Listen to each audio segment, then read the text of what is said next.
Pues nada, vamos a la Biblia, hermanos, por favor. Allí en sus Biblias busquen la carta del apóstol Pablo a los Corintios. La primera carta de Pablo a los Corintios. Entonces, primera de Corintios, capítulo 1, versículo 1 hasta el 9. Y dice la palabra de Dios, entonces, en este pasaje: yo, Pablo, elegido por la voluntad de Dios para ser un apóstol de Cristo Jesús, escribo esta carta junto con nuestro hermano Sóstenes. Va dirigida a la iglesia de Dios en Corinto, a ustedes que han sido llamados por Dios para ser su pueblo santo. Él los hizo santos por medio de Cristo Jesús, tal como lo hizo con todos los que en todas partes invocan el nombre de nuestro Señor Jesucristo, Señor de ellos y de nosotros. Que Dios nuestro Padre y el Señor Jesucristo les den gracia y paz. Siempre doy gracias a mi Dios por ustedes y por los dones inmerecidos que les dio ahora que pertenecen a Cristo Jesús. Por medio de Él, Dios ha enriquecido la iglesia de ustedes en todo sentido, con toda la elocuencia y todo el conocimiento que tienen. Eso confirma que es verdad lo que les dije acerca de Cristo. Ahora tienen todos los dones espirituales que necesitan, mientras esperan con anhelo el regreso de nuestro Señor Jesucristo.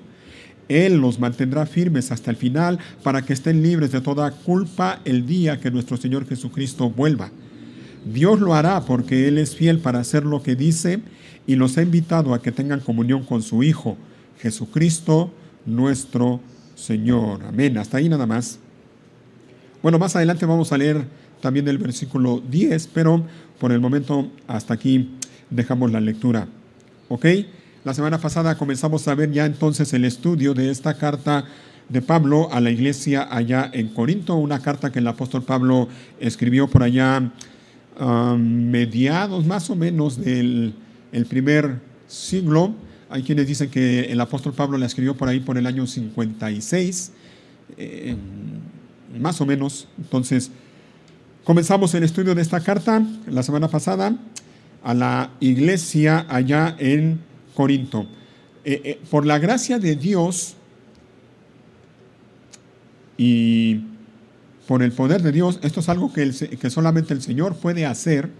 Allí en esa ciudad de Corinto, allá en el primer siglo, en tiempos del apóstol Pablo, en esa ciudad de Corinto, que recuerdan lo que veíamos la semana pasada de Corinto, una ciudad, sí, próspera económicamente, pero también una ciudad llena de idolatría, una ciudad llena de inmoralidad sexual, llena de pecado. Allí en esa ciudad de Corinto, por la gracia de Dios, se levantó una iglesia local, una iglesia cristiana, así como esta, en la que estamos nosotros. El apóstol Pablo estuvo allí en Corinto, dice el libro de Hechos, 18 meses, año y medio, allí en Corinto. Por cierto, algunos dicen, y creo que es así, es el lugar en donde más tiempo ha pasado el apóstol Pablo. 18 meses, año y medio allí en Corinto. Después de ese tiempo el apóstol Pablo salió de allí de Corinto, pero se quedó allí en Corinto una iglesia bien establecida, bien formada por la gracia de Dios, con todos sus miembros y sus líderes también. Pero tiempo después, unos años después, mientras Pablo estaba en Éfeso, recibió noticias un tanto preocupantes de la condición de la iglesia de Corinto, y esa es una de las razones por la que el apóstol Pablo escribe esta primera carta a los Corintios. La iglesia en Corinto, lo comentábamos la semana pasada, fue una iglesia grandemente bendecida por Dios, y lo acabamos de leer también. El apóstol Pablo aquí en su saludo, él dice, le dice a los corintios cómo él daba gracias a Dios por la gracia que Dios derramó en esa iglesia. Fue una iglesia grandemente bendecida, una iglesia a la que Dios dotó con diferentes dones espirituales. Era una iglesia que tenía varios dones espirituales, era una iglesia capacitada por Dios, a la cual Dios había bendecido y había enriquecido grandemente. Pero era una iglesia inmadura. Con todos esos dones, con todas esas riquezas que Dios les dio, con todas esas muestras de la gracia de Dios sobre ellos, La iglesia en Corinto era una iglesia inmadura. Y eso, lo voy a mencionar nuevamente, eso nos recuerda a lo que comentábamos la semana pasada. La madurez espiritual no llega con el tiempo. Recuerden que el apóstol Pablo estuvo en este lugar con estos hermanos en Corinto año y medio, estuvo allí enseñándoles constantemente la palabra de Dios año y medio, y esto que estamos viendo de Corinto nos recuerda que la madurez espiritual en algunos casos no llega con el tiempo. Hay creyentes que pasan años y años y años escuchando enseñanzas de la palabra de Dios, pero son creyentes inmaduros. Y nos recuerda también que el hecho de que una persona tenga uno o dos o más dones espirituales que Dios le haya dado, eso tampoco es garantía de que la persona sea inmadura. Hay muchas personas que están en esa condición. Dios las ha bendecido con un don o con más dones, pero son personas inmaduras. La iglesia de Corinto estaba en esa condición. Repito, una iglesia grandemente bendecida por Dios, pero al mismo tiempo una iglesia inmadura. Y por su inmadurez tenían muchos problemas. Había varios problemas allí en la iglesia de Corinto. Y esa es otra de las razones por la que el apóstol Pablo escribe esta primera carta a los Corintios. Ajá. Si ustedes leen la carta, se van a dar cuenta, por lo menos 10 problemas se mencionan allí que había en la carta a los Corintios, en la iglesia de Corinto. Ajá. Y repito, esa es una de las razones por la que Pablo escribió esta carta. Ahora, el apóstol Pablo, preocupado por la condición de la iglesia y de los creyentes allí en Corinto, se toma el tiempo, escribe esta primera carta, pero antes de empezar a tratar los problemas que había allí en la iglesia de Corinto, Pablo se toma el tiempo para recordarle a los creyentes de allí de Corinto lo que ellos eran. ¿Había problemas que tratar? Sí. ¿Tenía que confrontarlos con su pecado? Sí. ¿Tenía que amonestarlos por su pecado que había entre ellos? Sí. Pero antes de eso, Pablo se toma el tiempo para recordarles lo que ellos eran por el hecho de estar en Cristo. Y lo vemos desde el versículo 2, allí en el capítulo 1. Cuando dice, va dirigida, es decir, esta carta que estoy escribiendo, dice Pablo, va dirigida, ¿a qué dice enseguida? A la iglesia de Dios. Desde allí comenzamos ya, y de hecho ese es mi primer punto, la iglesia de Dios. Ese grupo de creyentes que estaban allí en Corinto, en medio de tanta idolatría, en medio de tanta perversión, en medio de tanta inmoralidad sexual, y algunas de esas cosas estaban ya introduciéndose entre ellos en la iglesia de Corinto. Bueno, ese grupo de creyentes, con todos sus defectos, con todos sus problemas, con todos sus pecados, con toda la inmadurez que tenían, dice Pablo, eran la iglesia de Dios. Esta carta, dice él, va dirigida a la iglesia de Dios en Corinto. Iglesia local en Corinto. Y podemos ver, y lo voy a mencionar brevemente, podemos ver lo que es una iglesia. En este pasaje que hemos leído, podemos ver y podemos mencionar algunas características de lo que es la iglesia, de lo que es una verdadera iglesia. ¿Ok? Tomando en cuenta lo que Pablo les dice a estos hermanos de Corinto, que ellos eran la iglesia de Dios. En primer lugar, una iglesia, una verdadera iglesia, está compuesta por personas. La iglesia de Dios, y esto lo hemos dicho muchas veces, no es un lugar, no es un edificio. Y creo que el pasaje, el apóstol Pablo lo dice bien claro, ¿no? Esta carta va dirigida a la iglesia de Dios que está en Corinto. Repito, la iglesia no es un lugar, la iglesia no es un edificio, la iglesia de Dios son personas.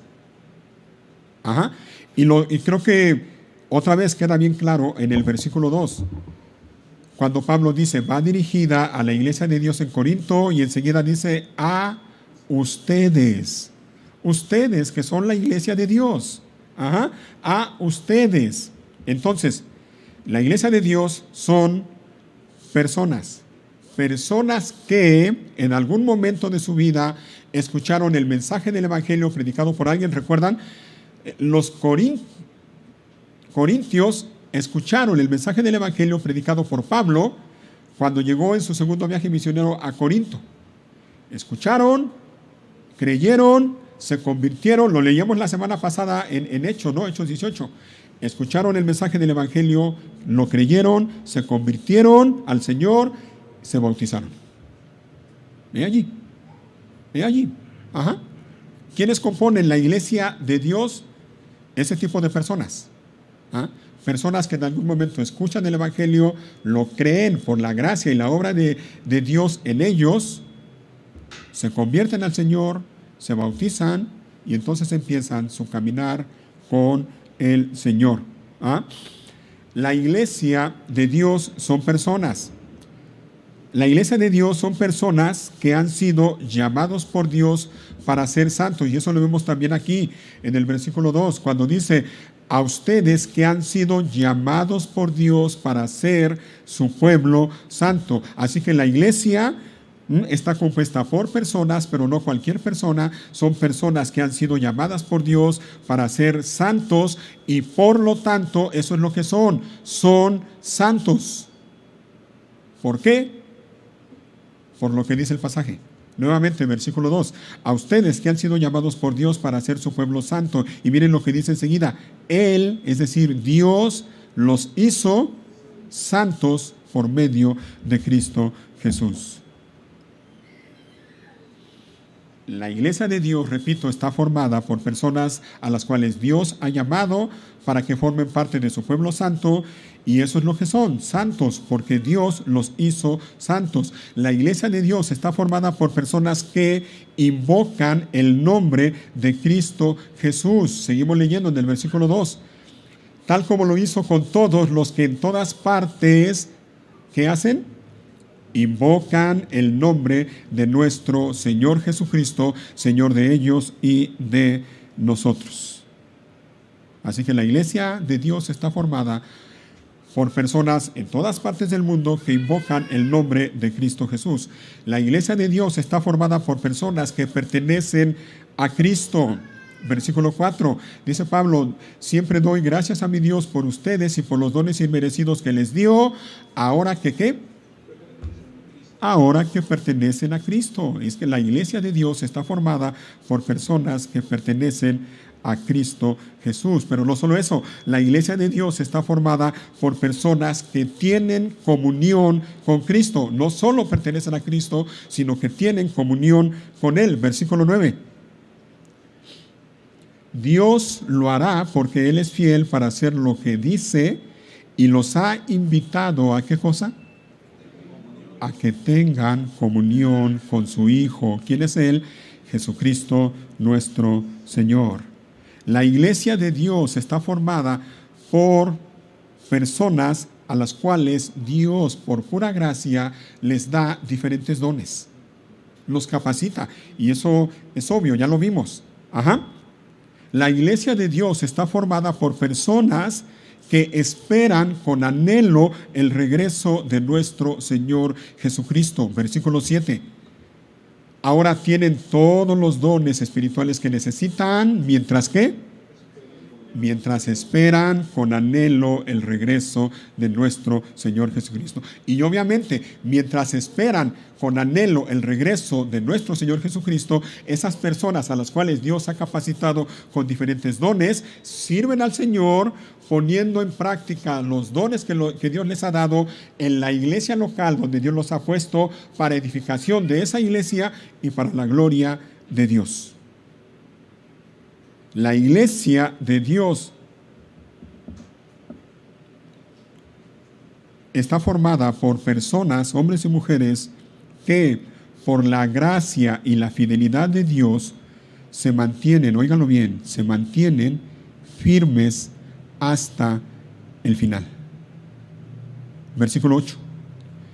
Él, es decir, Dios, los mantendrá firmes hasta el final, para que estén libres de toda culpa el día que nuestro Señor Jesucristo vuelva. De hecho, ¿saben qué?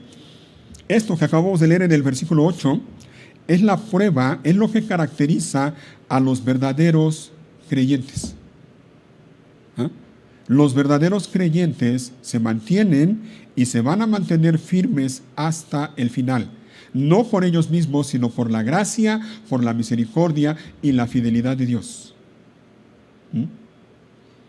Esa es la prueba de los verdaderos creyentes.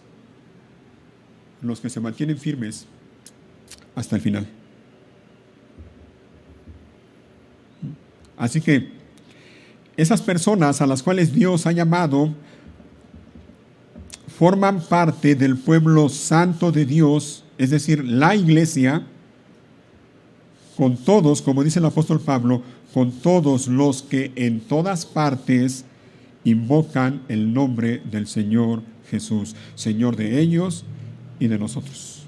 Esa es la iglesia de Dios. Entonces, mira, aquellos hombres y mujeres de Corinto a los que Pablo les escribe esta primera carta, esos hombres y mujeres, con toda su inmadurez espiritual, eran santos. Y eran santos porque Dios los hizo santos. Esa era su condición. Esa era la realidad de ellos y Pablo se encarga de recordárselos. Ustedes han sido llamados por Dios para ser su pueblo santo. Y eso es lo que son. Son santos porque Dios los ha hecho santos.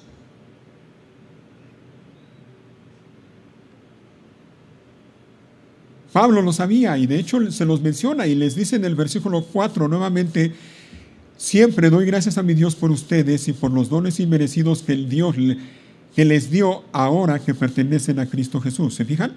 Ellos entonces habían sido llamados por Dios para ser su pueblo santo. Dios los había santificado, eso es lo que eran santos, y Dios lo hizo por medio de Cristo Jesús. Esos hombres y mujeres de Corinto ahora pertenecían a Cristo Jesús por la gracia de Dios. Y eso nos lleva a lo siguiente.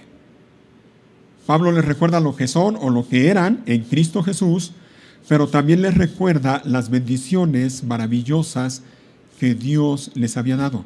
También les recuerda cómo Dios en su gracia había enriquecido su iglesia, la iglesia de Corinto, al darles gran variedad de dones espirituales. Y se los dice en el versículo 4. Y Pablo le daba gracias a Dios por la iglesia, pero sobre todo daba gracias a Dios por la gracia que había derramado en esa iglesia, en esos hombres y mujeres. Siempre, dice Pablo en el versículo 4, siempre doy gracias a mi Dios por ustedes y por los dones inmerecidos que les dio. Y eso se define o se resume en una palabra. ¿Y sabes qué palabra es esa? Gracia. Gracia. Esa frase que dice, por los dones inmerecidos que les dio, la podemos resumir con esa palabra, gracia. Gracia. Porque la gracia de Dios significa básicamente eso, un don inmerecido. Y Dios lo hizo porque ellos estaban en Cristo Jesús. Como dice al final del 4, ¿no? Dios lo hizo, dice, ahora que pertenecen a Cristo Jesús. Y no solo eso, dice el versículo 5, por medio de Él, es decir, por medio de Cristo Jesús, Dios ha enriquecido la iglesia de ustedes en todo sentido, con toda la elocuencia y todo el conocimiento que tienen. Y dice Pablo más adelante en el 6, eso confirma que es verdad lo que les dije acerca de Cristo. En otras palabras, dice Pablo, el testimonio que ustedes escucharon de mi parte acerca de Cristo es verdad y ustedes lo están viendo, es una realidad en ustedes, en la iglesia de ustedes. Así que Pablo les recuerda lo que son, Pablo les recuerda las bendiciones que Dios derramó sobre ellos por pura gracia, por el hecho de que estaban en Cristo, pero Pablo también les recuerda la fidelidad de Dios hacia ellos. Versículo 7. Yo sé que ya lo leímos, pero déjenme leerlo otra vez. Ahora tienen todos los dones espirituales que necesitan mientras esperan con anhelo el regreso de nuestro Señor Jesucristo. Y dice el 8, Él los mantendrá firmes hasta el final para que estén libres de toda culpa el día que nuestro Señor Jesucristo vuelva. Dios lo hará, ¿se fijan? Dios lo hará. ¿Qué cosa? ¿Qué hará Dios? Mantenerlos firmes. ¿Por qué? Dice, porque Él es fiel para hacer lo que dice. Así que Pablo también les recuerda la fidelidad de Dios. Y dice al final del 9, y los ha invitado a ustedes, me encanta cómo lo traduce la nueva traducción viviente que estamos usando. Dice, los ha invitado a que tengan comunión con su Hijo, Jesucristo, nuestro Señor.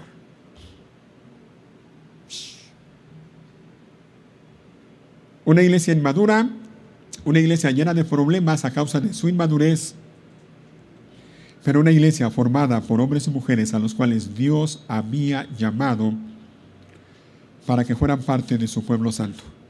Una iglesia de hombres y mujeres a los cuales Dios había santificado. Una iglesia de hombres y mujeres que ahora pertenecían a Cristo Jesús. Las cosas viejas habían pasado, he aquí todas son hechas nuevas.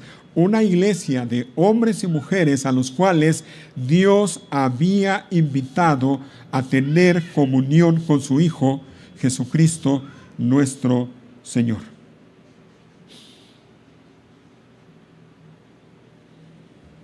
Y si alguno se está preguntando, bueno, ¿y esto qué tiene que ver conmigo? Tiene que ver, y mucho, contigo y conmigo también. Mucho. Mucho. Porque esta carta no solo se escribió para la iglesia en Corinto. Esta carta también se escribió para nosotros. Para nosotros que estamos en Cristo Jesús. Para nosotros, a quienes Dios también ha llamado para que seamos parte de su pueblo santo. Para nosotros, a quienes Dios ha santificado. Para ti y para mí, a quienes Dios ha invitado a tener comunión con su Hijo, Jesucristo, nuestro Señor. Esto es para ti, para mí. Y te lo adelanto de una vez, mi hermano, mi hermana que estás escuchando esto, en la medida en que vamos a estar viendo esta carta de Corinto, esta carta nos va a confrontar, a ti y a mí. A mí me confrontó en esta semana.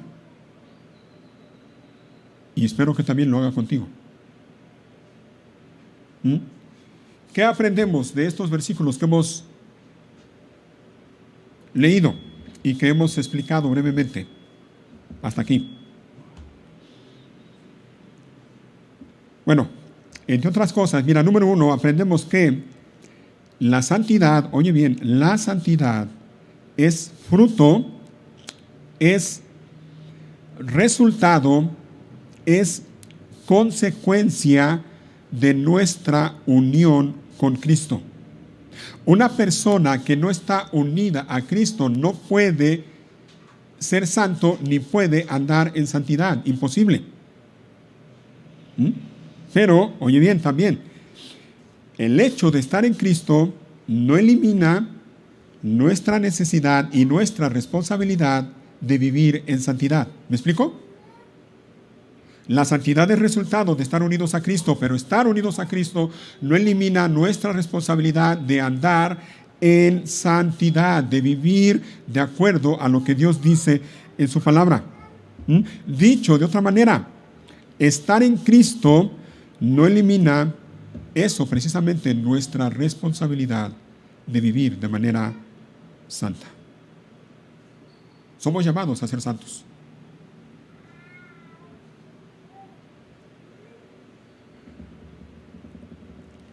Y lo que debemos hacer tú y yo, con la ayuda de Dios y con la gracia de Dios, es identificar esas áreas en nuestra vida en las cuales somos inmaduros, en las cuales no estamos andando en santidad, y pedirle perdón a Dios, y con la ayuda y la gracia y la misericordia de Dios, y la guía de su Santo Espíritu y la luz de su palabra, entonces andar en santidad en esas áreas, siguiendo, como dice el apóstol Pablo en otro pasaje, la guía del Espíritu en todas las áreas de nuestra vida.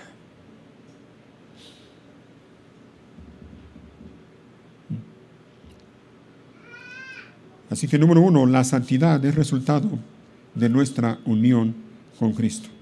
Número 2, la madurez espiritual es resultado de nuestra comunión con Cristo. ¿Se fijan? La santidad es resultado de nuestra unión con Cristo Jesús. Pero la madurez espiritual es resultado de nuestra comunión con Él. No es lo mismo. Una cosa es estar unido a algo y otra cosa es tener comunión con ese algo o alguien. Somos santos por estar unidos con Cristo, pero somos maduros espiritualmente por tener comunión con Él. Repito, la unión con Cristo nos hace santos, pero la comunión con Cristo nos hace maduros. Y déjenme mencionar algo, porque creo que hay muchos que tienen o que piensan de manera equivocada, y la manera equivocada en que piensan es esta. Muchos piensan que necesitan ser santos para tener comunión con Cristo Jesús, y no es así. Ese es un error. De hecho, es lo contrario. Necesitamos tener comunión con Cristo Jesús para entonces ser santos. ¿Me explico? Pero antes que eso, necesitamos estar en Él. Necesitamos estar unidos a Él por medio de la fe. Si no estamos unidos a Él, no podemos ni vamos a querer tener comunión con Él. Y si no tenemos comunión con Él, no podemos ser maduros espiritualmente, ni andar en santidad. Así que si tú piensas que necesitas portarte bien, que necesitas ser santo para poder tener comunión con Cristo, déjame decirte que estás en un error, estás equivocado. No es así. Es al revés. Necesitas tener comunión con Cristo para entonces andar en santidad, para madurar espiritualmente. Si no tienes comunión con Él, no vas a poder hacerlo.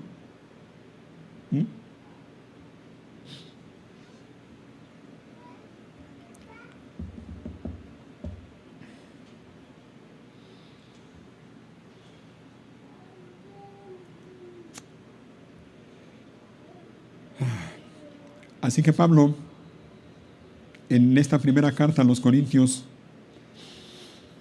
les recuerda lo que son en Cristo Jesús, les recuerda las bendiciones que Dios les dio por pura gracia, les recuerda la fidelidad de Dios para ellos, cuando les dicen Dios los va a mantener firmes hasta el final.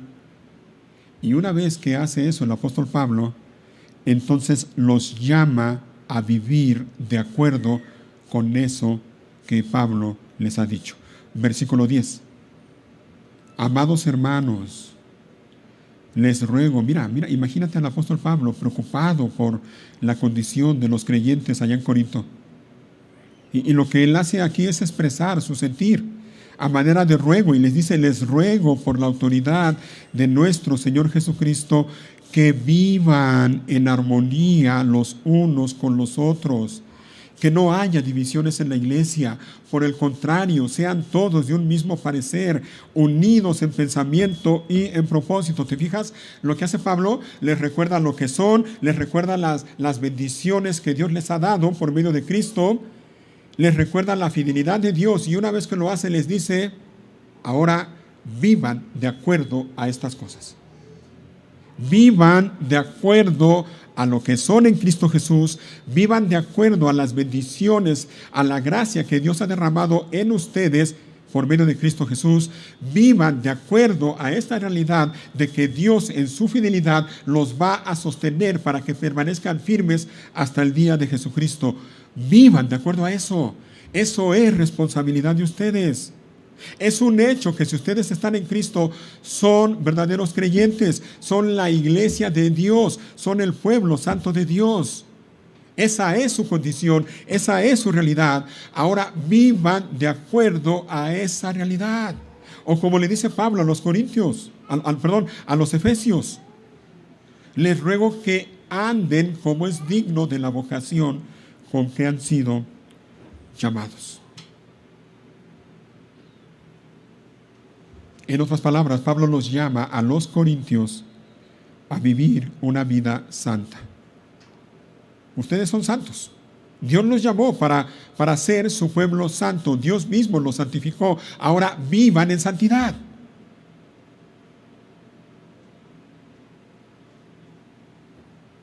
Busquen la santidad. Busquen también y procuren, cultiven también en sus vidas la madurez espiritual. La madurez espiritual y la santidad van de la mano, van juntas. Un creyente no puede madurar espiritualmente si no anda en santidad. Imposible. Así que Pablo los llama a esto. Ustedes son santos, ahora vivan en santidad, y en la medida en que vivan de esa manera, ustedes van a madurar espiritualmente. Y en la medida en que maduren espiritualmente, en esa medida van a ir solucionando, remediando y quitando todos esos problemas y pecados que hay en medio de ustedes.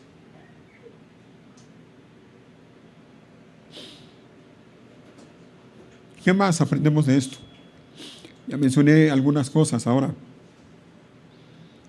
¿Qué más aprendemos de esto? Bueno, entre otras cosas, también aprendemos que, oye bien, ser un verdadero creyente implica algunas cosas y las voy a mencionar. Repito, ser un verdadero creyente implica, número uno, haber sido llamado por Dios.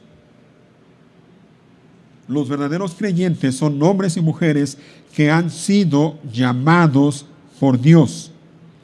Número dos, los verdaderos creyentes son aquellos hombres y mujeres que pertenecen a Cristo Jesús. Número tres, los verdaderos creyentes son aquellos hombres y mujeres que tienen comunión con Cristo Jesús. Repito, no solo están unidos a Cristo Jesús, sino que tienen comunión con Él. Día con día cultivan su comunión con Cristo. Ser verdadero creyente implica ser santo.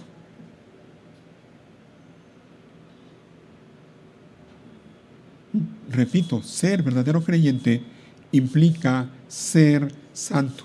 Si tú estás en Cristo, si tú has sido llamado por Dios, si tú tienes comunión con Cristo y procuras cultivar tu comunión con Cristo cada día, entonces tú eres santo.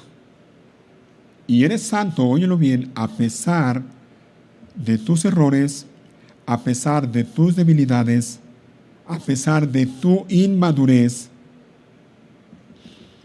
a pesar de tus pecados. Y por favor, no malinterpreten lo que estoy diciendo.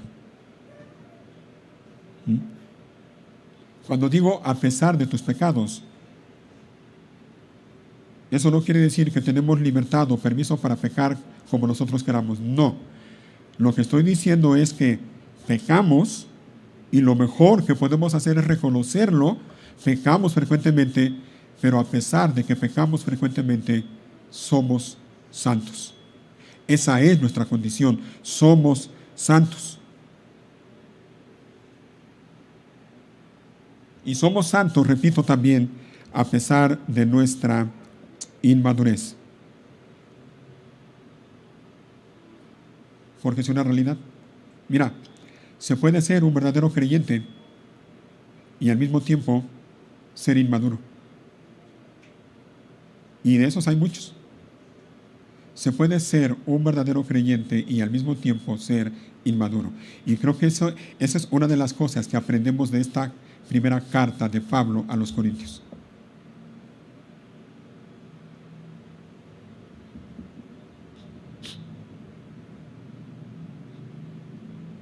De hecho, muchos creyentes pasan mucho tiempo en esa condición, en una condición de inmadurez.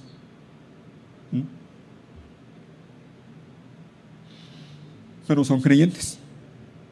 Ahora, no tomes esto como excusa para decir, ay, qué bueno, qué alivio para mí. Entonces puedo relajarme y aventarme otros 20 años así como estoy, en esta inmadurez que tengo. No. Reconoce tu inmadurez. Pídele a Dios que te ayude a identificar en qué áreas de tu vida eres inmaduro. Pídele perdón a Dios y dile, Señor, ayúdame a crecer en esta área de mi vida.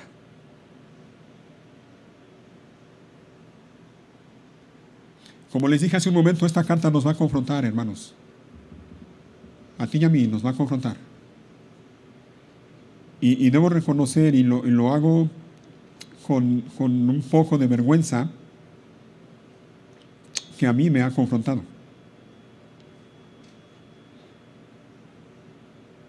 Y he tenido que reconocer mi pecado, y he tenido que pedirle perdón a Dios.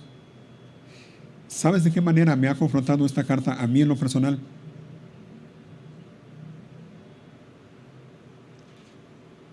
Cuando veo a creyentes que son verdaderos creyentes en su inmadurez espiritual, y entonces yo cometo el error o el pecado, lo voy a decir tal cual, de juzgar a la persona y llegar a la conclusión y decir, lo más seguro es que esa persona no es cristiano.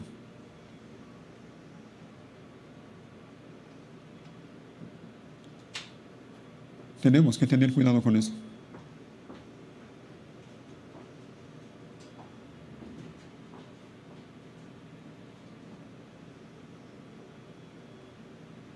Porque es bien fácil ver la inmadurez de algunas personas y criticarlas y llegar a la conclusión que ya mencioné y decir, lo más seguro es que no es cristiano. Míralo cómo está, míralo cómo vive, míralo, mírala.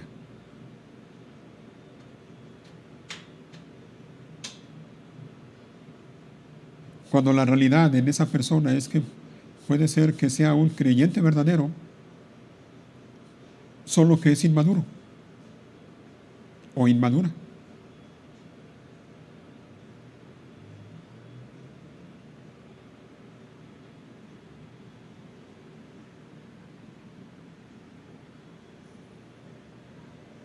Yo no veo al apóstol Pablo escribiéndole a los corintios y diciéndoles, a ver, corintios,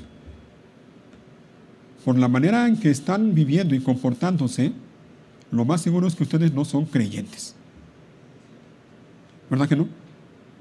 De hecho, hace todo lo contrario. Los afirma. Les recuerda su condición. Ustedes son llamados por Dios. Ustedes, Dios los ha llamado para ser parte de su pueblo santo. Dios los ha santificado.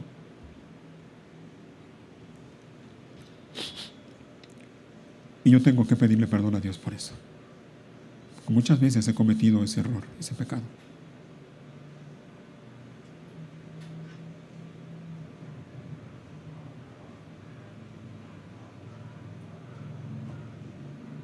¿Qué nos enseña esto también, aparte de lo que ya mencioné? Mira, en todas las iglesias hay creyentes inmaduros, en todas. Esta iglesia no es la excepción. Los hay, creyentes inmaduros. Cuando tú veas a tu hermano, a tu hermana, que es inmaduro espiritualmente, no te quejes de su inmadurez. No critiques su inmadurez. En vez de eso, haz lo que el apóstol Pablo hizo con los creyentes de Corinto. Ora a Dios por ellos. Ora. Y dale gracias a Dios porque en su misericordia Él también ha derramado su gracia en ese hermano o en esa hermana, por muy inmaduro que sea. Ora y dale gracias a Dios y dile, Señor, gracias, porque tú también has derramado tu gracia, no nada más en mí, sino también en él o en ella.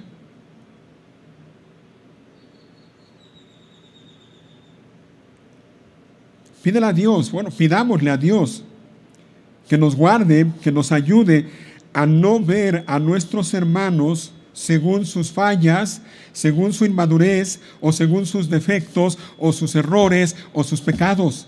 Pídele a Dios eso. Señor, ayúdame a verlos como tú los ves. No fijarme únicamente en sus fallas, o sus defectos, o sus errores, o sus pecados, o su inmadurez.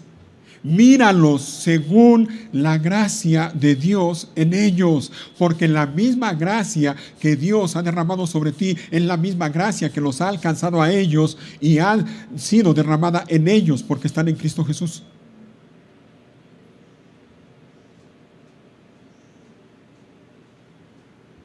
Ve a tus hermanos, por muy inmaduros que sean, velos como lo que son.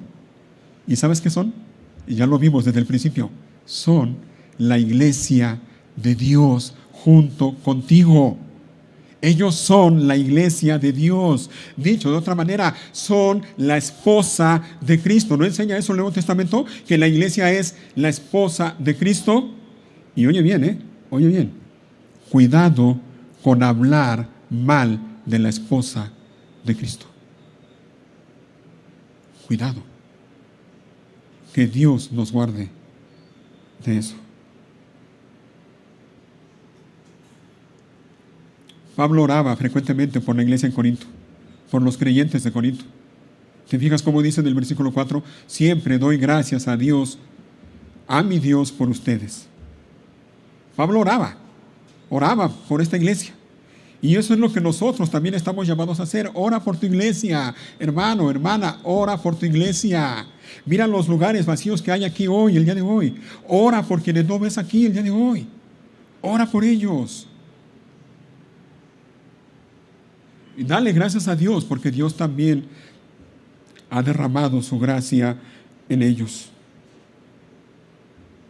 Dale gracias a Dios porque Dios también, sin duda, si están en Cristo, también a ellos les ha dado diferentes dones para edificación de la iglesia.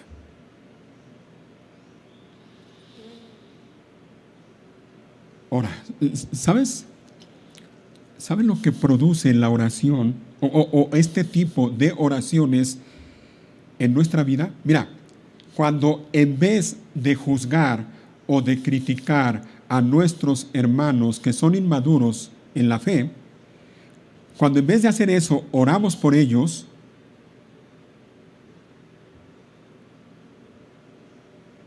algo pasa en nuestra mente y en nuestro corazón.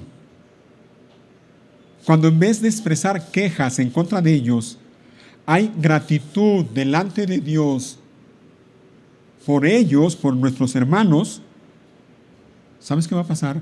Nuestra actitud hacia ellos va a cambiar. Y yo te recomiendo que hagas la prueba. En vez de quejarte por tus hermanos que son inmaduros, en vez de eso, ora por ellos frecuentemente y dale gracias a Dios por ellos, con un corazón lleno de gratitud hacia Dios por ellos. Y en la medida en que lo hagas, te aseguro que tu actitud hacia ellos va a cambiar. Ya no los vas a ver igual. Los vas a ver como lo que son, como tus amados hermanos. Y cuando eso pase, entonces, en vez de contribuir a los problemas y a las divisiones en la iglesia, entonces vamos a contribuir a la paz y a la unidad en la iglesia. ¿Te fijas?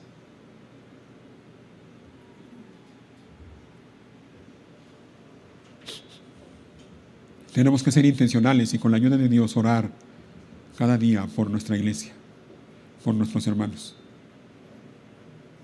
Y en especial por aquellos que muestran cierto nivel de inmadurez. Y pedir a Dios por ellos. Y pedir a Dios que nos cambie que nos ayude a cambiar nuestra actitud hacia ellos. Este pasaje también nos enseña o nos recuerda también la seguridad de salvación que tenemos nosotros que pertenecemos a Cristo Jesús. Ya lo mencioné hace un rato y lo voy a repetir. Si tú que estás aquí, si has sido llamado por Dios, si perteneces a Cristo Jesús, tú eres, óyelo bien, tú eres y serás salvo. Eres y serás salvo. A pesar de tu inmadurez, a pesar de tus defectos, a pesar de tus errores, a pesar de tus pecados. Y vuelvo y repito, no me malentiendan lo que estoy diciendo. No estoy diciendo que aunque seamos o vivamos en pecado vamos a ser salvos. No, no. ¿Mm? Lo que estoy diciendo es que Dios es fiel para guardarnos y mantenernos firmes hasta el día que Jesucristo vuelva. ¿Mm?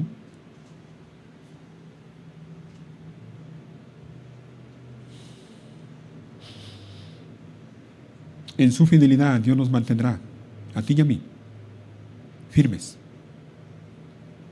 para que permanezcamos así, firmes, hasta el día de nuestro Señor Jesucristo. ¿Te fijas? En un sentido, bueno, depende, estoy pensando cómo decirlo, depende de Dios, pero en un sentido también depende de nosotros. ¿A qué me refiero? Es Dios el que nos mantiene nos mantiene para que permanezcamos fieles, pero en un sentido también nosotros somos responsables de que mientras esperamos con anhelo la venida de Cristo, nosotros andemos o vivamos o nos conduzcamos en santidad delante de Dios. ¿Me explico? Depende de Dios, pero en un sentido también depende de nosotros. Tenemos que buscar la santidad de manera intencional, como dice la carta a los Hebreos. Buscar la santidad, oye bien, sin la cual nadie verá al Señor. ¿Te fijas? Y por último, este pasaje que hemos visto también nos recuerda, y mira, esto es maravilloso, nos recuerda que Dios, repito, esto simplemente es maravilloso, Dios nos invita a tener comunión con su Hijo. Dios nos invita a tener comunión con su Hijo.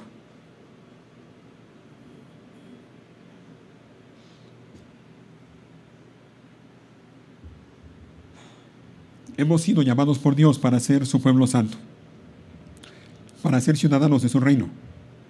Y oye bien, la única manera de que eso sea posible en la vida de una persona es por medio de Cristo Jesús.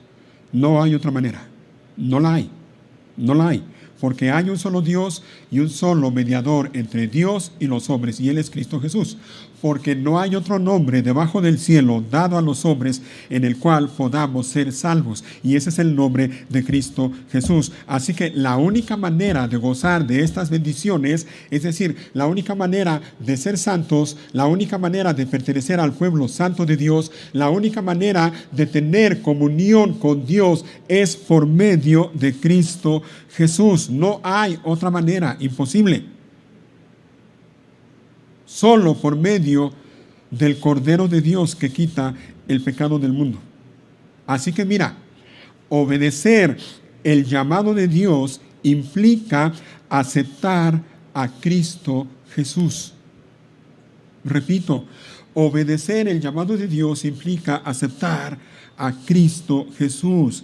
Y aceptar a Cristo Jesús implica creer de todo corazón que Él murió por nuestros pecados conforme a las Escrituras, y que fue sepultado y que resucitó al tercer día conforme a las Escrituras. La persona que se niega a creer esto acerca de Cristo Jesús no puede tener comunión con Dios, no puede andar en santidad, no puede madurar espiritualmente porque simplemente no está en Cristo Jesús. No puede. Así que termino con esto. Una vez más, haciendo el mismo llamado, el mismo ruego. Si tú que estás aquí reconoces que no estás en Cristo Jesús, ven a Él. Ven a Él. Ven a Cristo Jesús. Ven a Él en arrepentimiento y fe. Escucha el llamado que Dios te hace. Dios te está llamando a ti también para que formes parte de su pueblo santo. Dios también quiere obrar de manera poderosa en ti para que seas santo. Pero la única manera de que eso sea posible es estando en Cristo Jesús, es teniendo comunión con Él. Ven a Cristo. Si es que no estás en Él. Ven a Cristo en arrepentimiento y fe. Ahora, si tú reconoces que estás en Cristo Jesús, pero al mismo tiempo reconoces que todavía estás muy inmaduro espiritualmente, igual, ven a Él. Ven a Él. No olvides la invitación que Dios te hace. Dios te está invitando a tener comunión con su Hijo, con la ayuda de Dios. Tú tienes que ser intencional cada día y tienes que cultivar tu comunión con Dios cada día. Y en la medida en que lo hagas, en esa medida vas a andar en santidad y en esa medida vas a caminar y vas a madurar espiritualmente, solo teniendo comunión con Cristo Jesús. Él lo dijo con otras palabras, ¿no? Cuando dijo, permanezcan en mí, porque separados de mí, nada podéis hacer. Tienes que cultivar tu comunión con Cristo Jesús. Si no lo haces, vas a permanecer en ese estado de inmadurez en el que estás. Van a pasar otros 5, 10, 15 años y vas a seguir igual. Y tu vida va a seguir igual. Tu vida individual, tu vida familiar, tu vida matrimonial va a seguir igual a causa de tu inmadurez. La única manera en que madures espiritualmente es teniendo comunión con Cristo Jesús. Así que pídele a Dios que te ayude a cultivar tu comunión con Él cada día. Que te ayude a cultivar la madurez espiritual cada día. Esto que estamos viendo, o que acabamos de ver, tiene algo que ver también con lo que vamos a ver dentro de un rato en la clase para matrimonios. Así que te animo a que no te vayas y te quedes también en la clase de matrimonios. Aunque no estés casado, aunque no estés casada. Sale, póngase de pie, vamos a orar.